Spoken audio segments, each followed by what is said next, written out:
తెలుగు గడ్డైనా అక్కడ మాత్రం వినాయకుడికి తమిళ ఆచారంలోనే పూజలు జరుగుతాయి. పోనీ ఆ ప్రాంతం తమిళనాడు బోర్డర్ కూడా కాదు.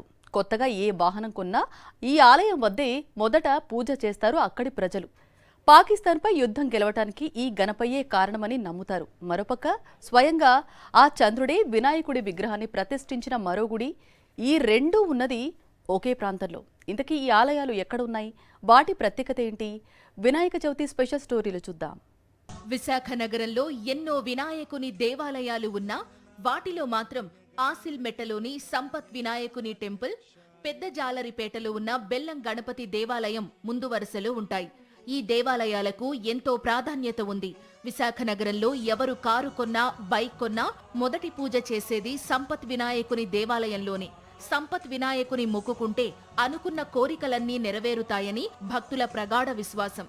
సంపత్ వినాయగర్ దేవాలయాన్ని 1962వ సంవత్సరంలో సెల్వ గణేశన్, రాజేశ్వరన్ ఆధ్వర్యంలో నిర్మించారు.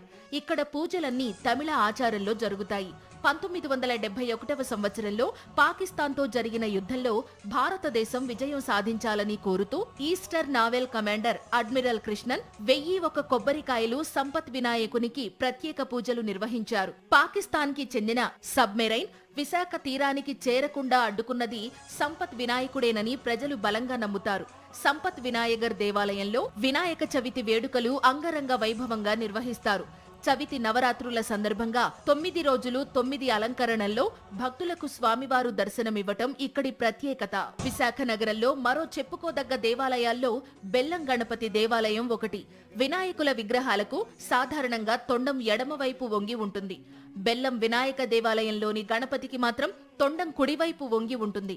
ఇక్కడ విగ్రహాన్ని స్వయంగా చంద్రభగవానుడు ఏర్పాటు చేశారని పురాణాలు చెబుతున్నాయి.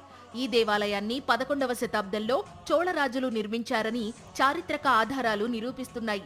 ఈ ఆలయం పరిమాణం చిన్నదైనా ఇందులో చోళుల శిల్పకళా వైభవం కనిపిస్తోంది అంటారు. మిగతా దేవాలయాల్లో వినాయకునికి వివిధ రూపాల్లో కానుకలు అందజేస్తారు. కానీ ఇక్కడ మాత్రం బెల్లాన్ని స్వామివారికి సమర్పిస్తారు. ఇక్కడ స్వామివారికి బెల్లం అంటే ఎంతో ఇష్టమని, బెల్లం గణపతికి బెల్లాన్ని సమర్పిస్తే మనసులో కోరుకున్న కోరికలన్నీ నెరవేరుతాయని ఇక్కడ ప్రజల విశ్వాసం.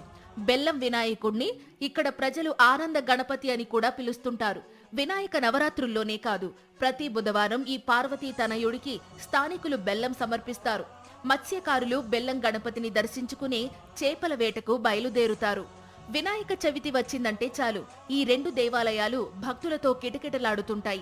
9 రోజుల పాటు ప్రత్యేక పూజలు నిర్వహిస్తారు. తమ కోర్కెలు నెరవేర్చే కొంగు బంగారం అంటూ 2 దేవాలయాలను పెద్ద సంఖ్యలో భక్తులు దర్శించుకుంటారు.